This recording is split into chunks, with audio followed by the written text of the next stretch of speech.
नमस्ते मित्रों, कथानिधि चैनल पर आपका बहुत बहुत स्वागत है। हमारी आज की कहानी का नाम है जिम्मेदारी, जिसे लिखा है अनामिका जी ने। तो चलिए, कहानी अच्छी लगती है तो उसको एक लाइक ज़रूर कीजिएगा। कहानी के बारे में अपनी राय भी ज़रूर कमेंट बॉक्स में लिखिएगा और चैनल पे नए हैं तो चैनल को सब्सक्राइब भी ज़रूर कर लीजिएगा। तो चलिए कहानी शुरू करते हैं। जिम्मेदारी। ऑफिस से आकर जैसे ही मैंने घर में प्रवेश किया, एक सौंधी सी महक मेरे पूरे तन मन में फैल गई। बैग को सोफे पर पटक कर हाथ मुंह धोकर मैं सीधे किचन में जा घुसी। कढ़ाई में सिक रहे समोसों को देखकर पीछे से माँ के गले में बाहें डालकर बोली, अरे वाह माँ, आज तो आपने समोसे बनाकर मोगेम्बो को खुश कर दिया। बोलिए, आपको क्या चाहिए?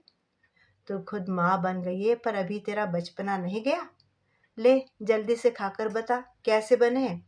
प्लेट में 2 समोसे और धनिया की चटनी डालकर मेरे हाथ में थमाते हुए माँ ने हल्की सी चपत मेरे गाल पर लगा दी। माँ बन गई तो क्या, मैं आपकी बच्ची नहीं रही अब, कहते हुए मैं समोसे खाने लगी। सर्दियों में माँ के हाथ के समोसे के हम सब दीवाने थे। मुझे याद है, माँ किलो किलो मैदा के समोसे बनाती, पर हम भाई बहन खाने में प्रतियोगिता सी करते और सारे समोसों को चट कर जाते। माँ को कुकिंग का बहुत शौक था, इसलिए शायद हम भाई बहन बहुत चटोरे हो गए थे। मैं बचपन की सुनहरी यादों में कुछ और खोती उससे पहले मेरे पतिदेव अमन ने घर में प्रवेश किया और आते ही फरमान जारी किया, विनू, जल्दी से कड़क चाय पिला दो, सिर में तेज दर्द हो रहा है। बेटा, तुम हाथ मुंह धोकर आ जाओ, मैंने तुम्हारी पसंद के पनीर के समोसे बनाए हैं और कड़क चाय बस तैयार होने ही वाली है। माँ ने अमन से कहा तो अमन बोले, अरे माँ, आप क्यों परेशान होती हो? इतनी बार आपसे कहा है कि आप तो बस आराम किया करिए, पर नहीं, आप मान ही नहीं सकती। बेटा, हाथ पैर चलते रहेंगे तो बुढ़ापा आराम से कट जाएगा, और अगर जाम हो गए तो मेरे साथ साथ तुम लोग भी परेशान हो जाओगे। इसलिए हल्का फुल्का काम तो करने ही दिया करो मुझे। जिंदगी भर तो काम में कोल्हू के बैल की तरह जुटे रहे और अब तुम आराम करने को कह रहे हो। तो बताओ, कैसे हो पाएगा हमसे? माँ ने मुस्कुराते हुए कहा तो अमन निशब्द हो गए। हमें खिलाकर माँ अपनी प्लेट लगाकर ले आई और टीवी देखते हुए स्वयं भी खाने लगी। माँ की शुरू से ही आदत है कि जब तक घर के एक एक सदस्य को खिला नहीं देती, तब तक स्वयं नहीं खाती। मैं चेंज करके कुछ देर आराम करने के उद्देश्य से बिस्तर पर लेट गई। लेटते ही मन आज से 2 वर्ष पूर्व जा पहुंचा, जब एक दिन सुबह सुबह मेरे भाई अनंत का मेरे पास फोन आया। माँ और बाबूजी उस समय अनंत के ही पास थे। मेरे फ़ोन उठाते ही वह बोला, मैं तो परेशान हो गया हूँ इन दोनों से। जब भी घर में आओ तो लगता है मानो 2 जासूस बैठे हैं घर में। हमारा इनके साथ एडजस्ट करना बहुत मुश्किल हो रहा है दीदी। आप ही कोई तरीका बताओ जिससे ये दोनों यहाँ से चले जाएं। अनंत की बातें सुनकर मेरा दिमाग सुन्न रह गया था। उससे उम्र में 10 वर्ष बड़ी होने के बावजूद मैं समझ नहीं पाई कि उसके प्रश्न का मैं क्या जवाब दूं। जिस बेटे के जन्म के लिए माँ बाबूजी ने न जाने कितनी मिन्नतें की, कितने मंदिर मस्जिद के दरवाजे खटखटाए, और जिसके जन्म पर मानो उनके जीवन के समस्त दुखों का हरण हो गया हो, वही बेटा आज उन्हें जासूस कह रहा था। अपनी संतान की प्रगति से खुश होने वाले माता पिता अपने ही बेटे के घर में जासूस कैसे हो सकते हैं? भारतीय संस्कृति में पुत्र को मोक्ष के द्वार तक पहुंचाने वाला कहा गया है। हमारे धर्म रक्षकों ने इस पर और चाशनी चढ़ाई कि मरणोपरांत पुत्र के द्वारा दी गई मुखाग्नि से ही स्वर्ग की प्राप्ति होती है, अन्यथा तो मानो बस नरक में ही जाता है आदमी। बस इसी मानसिकता के शिकार धर्म भीरू माँ बाबूजी भी इस कमर तोड़ती महंगाई में भी एक के बाद एक 3 बेटियों की कतार लगाते गए। इस बीच माँ के गर्भ में पल रही कुछ बेटियों को तो जन्म भी नहीं लेने दिया गया था। इंतजार का फल मीठा होता है, ये कहावत हमारे घर में भी चरितार्थ हुई, और अंत में जब बेटा हुआ तो लगा मानो साक्षात स्वर्ग के द्वार खुल गए हों। माँ बाबूजी को उनका वह अनमोल हीरा मिल गया था जो उनकी वृद्ध अवस्था को तारने वाला था। अपने हीरा मोती जैसे भाई को पाकर हम बहनों की खुशी का भी कोई ठिकाना नहीं था, क्योंकि हर रक्षाबंधन और भाई दूज पर हमें ताऊजी के बेटों की राह देखनी पड़ती। अब वह औपचारिकता समाप्त हो गई थी। समय अपनी गति से बढ़ रहा था। हम तीनों बहनों की शादियां हो गई। दोनों बड़ी बहनें अपने परिवार के साथ विदेश जा बसी थी। साल 2 साल में एक बार ही आ पाती थी। ना केवल भाई अनंत, बल्कि हम बहनों को पढ़ाने लिखाने में भी माँ बाबूजी ने कोई कसर नहीं छोड़ी थी। अब तक अनंत भी इंजीनियरिंग करके दिल्ली में एक मल्टीनेशनल कंपनी में अच्छे पैकेज पर नौकरी करने लगा था। मैं भी यहाँ मुंबई में एक बैंक में कार्यरत थी। भारतीय समाज में लड़के की नौकरी लगते ही उसकी बोली लगनी शुरू हो जाती है, इसलिए अनंत के लिए भी रिश्तों की लाइन लग गई थी। जब भी किसी लड़की का फोटो आता तो माँ बाबूजी की खुशी देखते ही बनती थी। अपने बुढ़ापे का सुखमय होने का सपना देख रहे थे दोनों बेचारे। माँ बाबूजी को उस समय तगड़ा झटका लगा जब एक बार अनंत छुट्टियों में घर आया और माँ बाबूजी की लड़की देखने की तैयारी देखकर घोषणा की, माँ मैं एक लड़के से प्यार करता हूँ और उसी से विवाह करूंगा। आप लोग नाहक परेशान मत हो।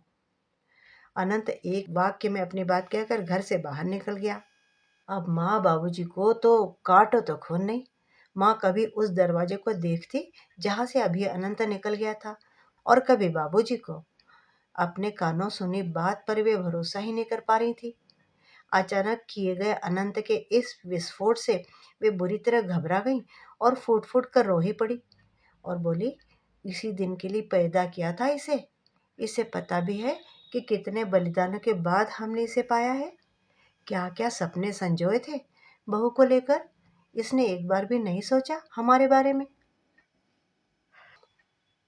बाबूजी शायद मामले की गंभीरता को भाप नहीं पाए थे या अपने बेटे पर अति विश्वास।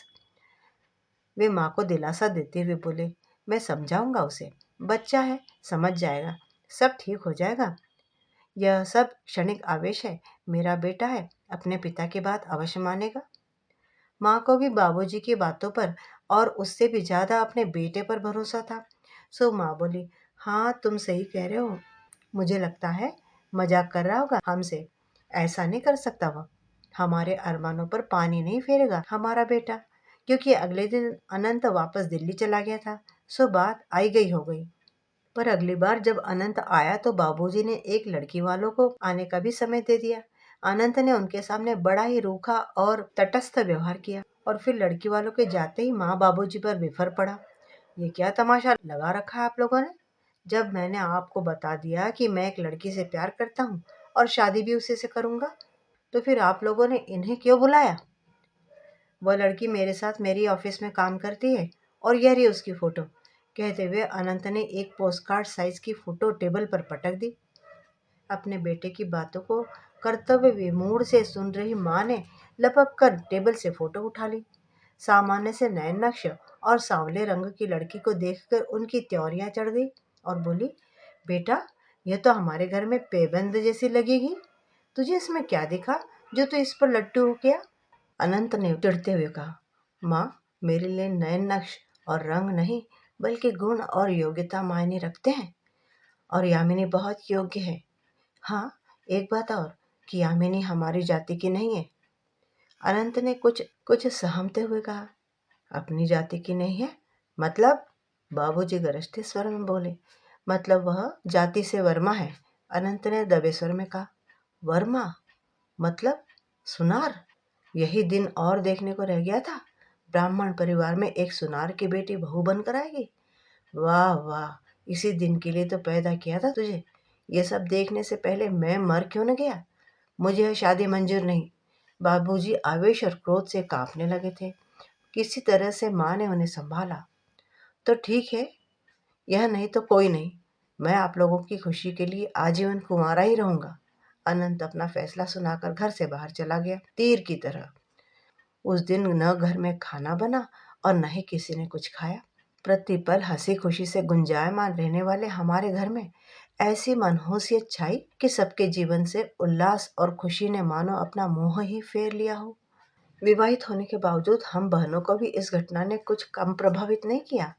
माँ बाबूजी का दुख हमसे देखा नहीं जाता था और भाई अपने पर अटल था। पर शायद समय सबसे बड़ा मरहम होता है। कुछ ही माह में पुत्र मोह में डूबे माँ बाबूजी को समझ में आ गया था कि अब उनके पास बेटे की बात मानने के अलावा कोई चारा नहीं है। जिस घर की बेटियों को उनकी मर्जी पूछे बगैर ससुराल के लिए विदा कर दिया गया था, उस घर में बेटे की इच्छा का मान रखते हुए अंतर जाति विवाह के लिए तक जोर शोर से तैयारियां की गई। अनंत माँ बाबूजी की कमजोर नस थी, सो उनके पास और कोई चारा भी तो नहीं था। खैर, गाजे बाजे के साथ हम सब यामिनी को हमारे घर की बहू बनाकर ले आए थे। सांवले रंगत और बेहद साधारण नैन नक्श वाली यामिनी गोरे चिट्टे लंबे कद काठी और बेहद सुंदर व्यक्तित्व के स्वामी अनंत के आसपास जरा भी नहीं ठहरती थी। पर कहते हैं ना कि दिल आया गधी पे तो परी क्या चीज है। एक तो बड़ा जनरेशन गैप, दूसरे प्रेम विवाह, तीसरे माँ बाबूजी के बहू से आवश्यकता से अधिक अपेक्षा। इन सब के कारण परिवार के समीकरण धीरे धीरे गड़बड़ाने लगे थे। बहू के आते ही जब माँ बाबूजी ने ही अपनी जिंदगी से अपने पेट जाई बेटियों को दूध की मक्खी की तरह निकाल फेंका था, तो बेटे बहू के लिए तो वे स्वतः ही महत्वहीन हो गई थी। कुछ ही समय में बहू ने अपने तेवर भी दिखाने शुरू कर दिए। अनंत और उसकी पत्नी यामिनी को परिवार के किसी भी सदस्य से कोई मतलब नहीं था। कुछ समय पूर्व ही यामिनी की डिलीवरी होने वाली थी, तो माँ बाबूजी गए थे अनंत के पास नवजात पोते के मोह में। बड़े मुश्किल से 1 माह तक रहे थे दोनों। तभी अनंत ने मुझे उन्हें वापस भोपाल आने का उपाय पूछा था। मैंने भी ये न केन प्रकारेण उन्हें दिल्ली से भोपाल आने के लिए राजी कर लिया था। अभी उन्हें आए कुछ माह ही हुए थे कि अचानक एक दिन बाबूजी को दिल का दौरा पड़ा और वे इस दुनिया से ही कूच कर गए। पीछे रह गई माँ अकेली। लोक लाज निभाते हुए अनंत माँ को अपने साथ ले तो गया, परंतु वहां के दम घोटू वातावरण में और यामिनी के कटु व्यवहार के कारण वे वापस भोपाल आ गई। और अब तो पुनः दिल्ली जाने से उन्होंने साफ साफ इनकार कर दिया। सोने पे सुहागा यह कि अनंत और यामिनी ने भी माँ को अपने साथ ले जाने में कोई रुचि नहीं दिखाई। मनुष्य का जीवन ही ऐसा होता है कि एक समस्या का अंत होता है तो दूसरी उठ खड़ी होती है। अचानक एक दिन माँ बाथरूम में गिर गई और अपना हाथ तुड़वा बैठी। अनंत ने इतनी छोटी सी बात के लिए भोपाल आना उचित नहीं समझा। बस फोन पर ही हालचाल पूछकर अपने कर्तव्य की इतिश्री कर ली। दोनों बड़ी बहनें तो विदेश में होने के कारण यूं भी सारी जिम्मेदारियों से मुक्त थी।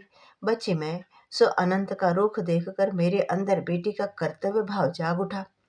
फ्रैक्चर के बाद जब माँ को देखने गई तो उन्हें अकेला एक नौकरानी के भरोसे छोड़ आने को मेरी अंतरात्मा ने गवाही नहीं दी और मैं माँ को अपने साथ मुंबई लेकर आ गई। मैं कुछ और आगे की यादों में विचरण कर पाती, तभी मेरे कानों में अमन का स्वर गूंजा। कहाँ हो भाई, खाना वाना मिलेगा, 9 बजने जा रहे हैं। मैंने अपने खुले बालों का जूड़ा बनाया और फटाफट किचन में जा पहुंची। देखा तो माँ ने रात के डिनर की पूरी तैयारी करके रख दी थी, बस केवल परांठे बनाने शेष थे। मैंने फुर्ती से गैस जलाया और सबको गर्मा गर्म परांठे खिलाए। सारे काम समाप्त करके मैं अपने बेडरूम में आ गई। अमन तो लेटते ही खर्राटे लेने लगे थे, पर मैं तो अभी अपने विगत में ही विचर रही थी, बाहर नहीं आ पाई थी। आज भी वह दिन मुझे याद है जब माँ को अपने साथ ही लेकर लौटी थी। मुझे एयरपोर्ट पर लेने आए अमन ने माँ के आने पर उत्साह नहीं दिखाया था, बल्कि घर आकर तल्खी भरे स्वर में बोले थे, ये सब क्या है विनो? मुझसे पूछे बिना तुम इतना बड़ा निर्णय कैसे ले ली? कैसे मतलब? अपनी माँ को अपने साथ लाने के लिए मुझे तुमसे परमिशन लेनी होगी? मैंने भी कुछ व्यंग्यात्मक स्वर में उत्तर दिया था। क्यों? अब क्यों नहीं ले गया उनका सगा बेटा इन्हें अपने साथ, जिसके लिए इन्होंने बेटी तो क्या दामादों तक को सदैव नजरअंदाज किया? अमन, आखिर वे मेरी माँ है, वो नहीं ले गया तभी तो मैं लेकर आई हूँ। माँ है वो मेरी, ऐसे ही तो नहीं छोड़ दूंगी। मेरी बात सुनकर अमन चुप तो हो गए, पर कहीं न कहीं अपनी बातों से मुझे जता गए कि माँ का यहाँ लाना उन्हें जचा नहीं है। इसके बाद मेरी असली परीक्षा प्रारंभ हो गई थी। अपने 20 साल के वैवाहिक जीवन में मैंने अमन का जो रूप आज तक नहीं देखा था, वह अब मेरे सामने आ रहा था। घर आकर सबसे बड़ा यक्ष प्रश्न था हमारे 2 बेडरूम के घर में माँ को ठहराने का। 10 वर्षीय बेटी अवनी के रूम में माँ का सामान रखा तो अवनी एकदम बिदक गई। अपने कमरे में साम्राज्ञी की भांति अब तक एक छत्र राज करती आई अवनी नानी के साथ कमरा शेयर करने को तैयार नहीं थी। बड़े मुश्किल से मैंने उसे समझाया, तब कहीं मानी। पर रात को तो अपना तकिया और चादर लेकर उसने हमारे बेड पर ही अपने पैर पसार लिए कि आज तो मैं आप लोगों के साथ सोऊंगी, भले ही कल से नानी के साथ सो जाऊंगी। पर जैसे ही अमन सोने के लिए कमरे में आए तो अवनी को बेडरूम में देखकर चौंक गए। लो, अब प्राइवेसी भी नहीं रही। आज के लिए थोड़ा एडजस्ट कर लो, कल से तो अवनी नानी के साथ ही सोएगी। मैंने दबी आवाज में कहा कि कहीं माँ न सुन ले। एडजस्ट ही तो करना है, और कर भी क्या सकते हैं। एडजस्ट ही तो करना है और कर भी क्या सकते हैं। अमन ने कुछ इस अंदाज में कहा मानो जो हो रहा है वह उन्हें लेश मात्र भी पसंद नहीं आ रहा। पर उन्हें इग्नोर करने के अलावा मेरे पास कोई चारा भी तो नहीं था। माँ को सुबह जल्दी उठने की आदत रही है, सो सुबह 5 बजे उठकर उन्होंने किचन में बर्तन खड़खड़ाने प्रारंभ कर दिए थे।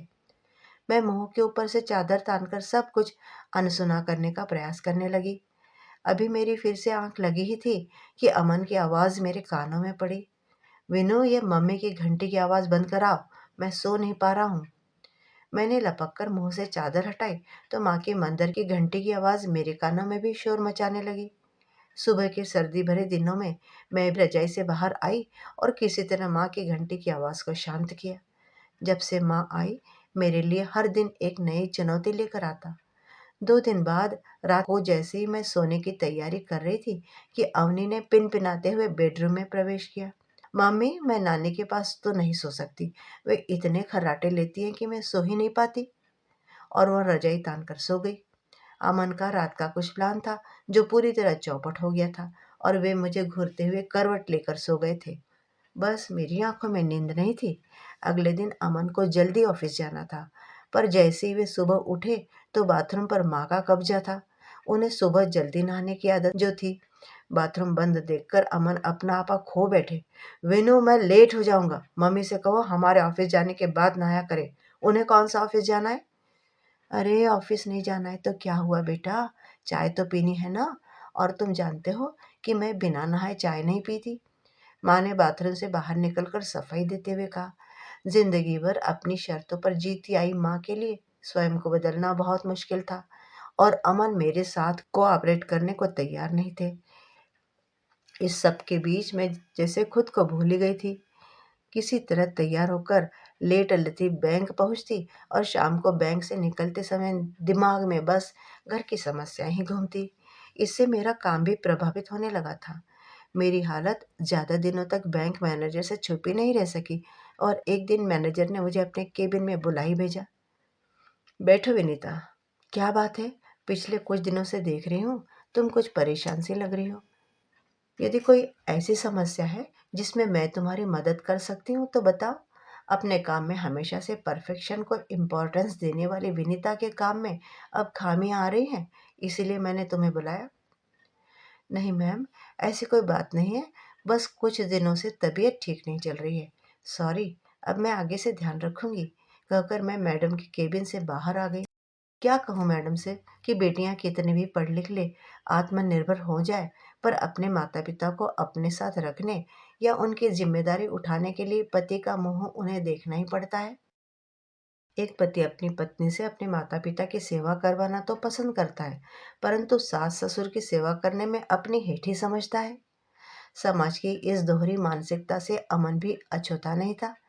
यदि वह चाहता तो माँ के साथ भली भांति तालमेल बैठाकर नित नई उत्पन्न होने वाली समस्याओं को काफी हद तक कम कर सकता था।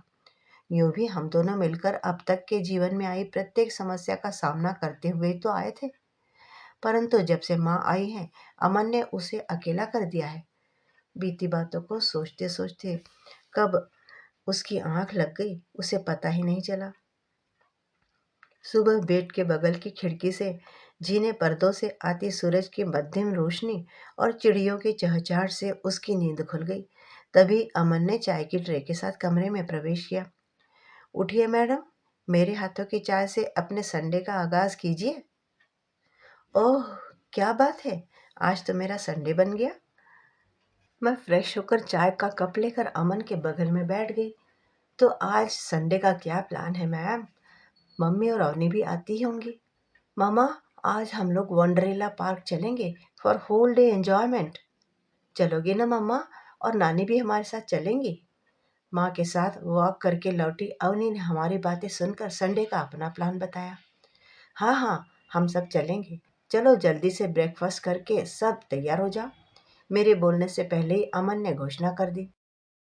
पूरे दिन के एंजॉयमेंट के बाद लेट नाइट जब घर लौटे तो सब थक कर चूर हो चुके थे, सो नींद के आगोश में चले गए। मुझे लेटते ही वो दिन याद आ गया जब माँ के आने के बाद एक दिन यूएस से अमन की माँ ने फ़ोन करके बताया कि अगले हफ्ते वे इंडिया वापस आ रही हैं। अमन के पिता का एक बीमारी के चलते देहांत हो गया था।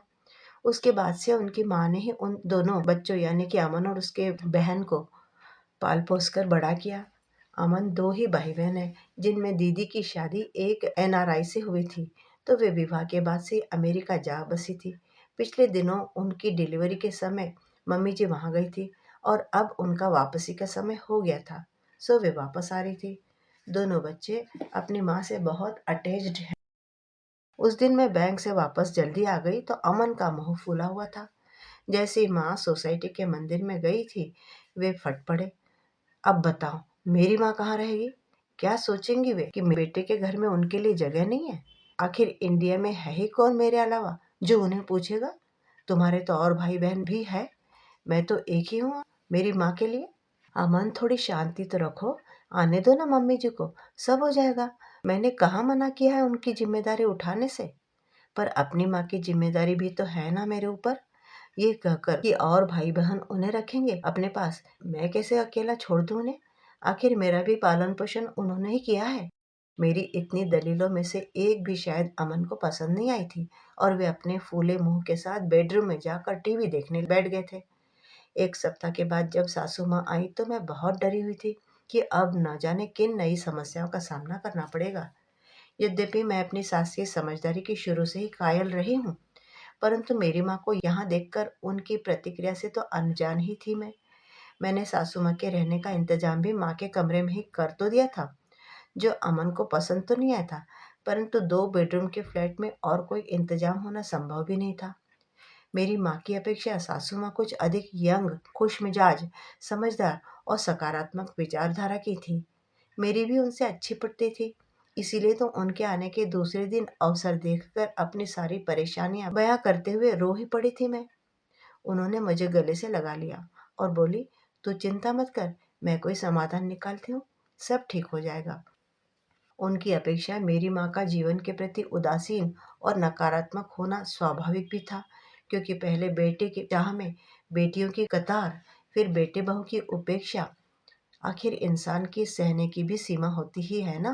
परिस्थितियों ने उन्हें एकदम शांत, निरुत्साही बना दिया था। वहीं सासू माँ के 2 बच्चे और दोनों ही वेल सेटल्ड, दोनों का व्यवहार भी बढ़िया। 2-4 दिन तक सब कुछ ऑब्जर्व करने के बाद उन्होंने अपने साथ माँ को भी मॉर्निंग वॉक पर ले जाना प्रारंभ कर दिया था। वापस आकर दोनों एक साथ पेपर पढ़ते हुए चाय पीती थी, जिससे अमन और मुझे अपने पर्सनल काम करने का अवसर प्राप्त हो जाता था। दोनों किचन में आकर मेड की मदद करती, जिससे मेरा काम बहुत आसान हो जाता। जब तक मैं और अमन तैयार होते, माँ और सासू माँ मेड के साथ मिलकर नाश्ता टेबल पर लगा लेती थी। हम चारों साथ साथ नाश्ता करते और ऑफिस के लिए हम दोनों निकल जाते। अपनी माँ को यूं खुश देखकर अमन भी खुश होते। कुल मिलाकर सासू माँ के आने से मेरी कई समस्याओं का अंत होने लगा था। सासू माँ को देखकर मेरी माँ भी अब कुछ कुछ पॉजिटिव होने लगी थी। एक दिन जब हम सुबह नाश्ता कर रहे थे तो सासू माँ बोली, विनीता, आज से अवनी अपनी दादी नानी के साथ सोएगी। कितनी किस्मत वाली है वह कि दादी नानी दोनों का प्यार एक साथ उसे मिलेगा। क्यों अवनी? हाँ माँ, अब से मैं आप दोनों के नहीं बल्कि दादी नानी के बीच में सोऊंगी। उन्होंने मुझे रोज एक नई कहानी सुनाने का प्रॉमिस किया है, अवनी ने भी चहकते हुए कहा। अवनी की बात से अमन भी बहुत खुश थे, क्योंकि उन्हें उनका पर्सनल स्पेस वापस जो मिल गया था। सासू माँ के आने के बाद मैंने भी चैन की सांस ली थी और बैंक के काम पर वापस ध्यान केंद्रित कर लिया था। अब 3 माह तक हमारे बीच में रहकर सासू माँ वापस कुछ दिनों के लिए दिल्ली चली गई थी, पर इन 3 महीनों में उन्होंने मेरे लिए जो किया वो मैं ताउम्र नहीं भूल सकती। सच में इंसान अपने सकारात्मक सोच और समझदारी से बड़ी समस्याओं को भी चुटकियों में हल कर सकता है, जैसा कि मेरी सासू माँ ने किया था। माँ के मेरे साथ रहने पर भी उन्होंने खुशी व्यक्त करते हुए कहा था, जब मेरी बेटी मेरा ध्यान रख सकती है तो मेरी बहू अपनी माँ का ध्यान क्यों नहीं रख सकती। और मुझे फ़ख्र है अपनी बहू पर कि अपने 3 अन्य भाई-बहनों के होते हुए भी उसने अपनी ज़िम्मेदारी को समझा और निभाया है। तभी तो उनके जाने के समय मैं फफक कर रो पड़ी थी और उनके गले लगकर बोली थी, माँ जल्दी आना। मित्रों, अभी आप सुन रहे थे कहानी ज़िम्मेदारी, जिसे लिखा था अनामिका जी ने। मुझे पूरी उम्मीद है कि कहानी आपको बहुत पसंद आएगी। एक लाइक और कहानी पर अपनी राय कमेंट बॉक्स में ज़रूर लिखिएगा। चैनल पे नए हैं तो चैनल को सब्सक्राइब ज़रूर कर लीजिएगा। कहानी सुनने के लिए बहुत बहुत धन्यवाद। आपका दिन शुभ हो।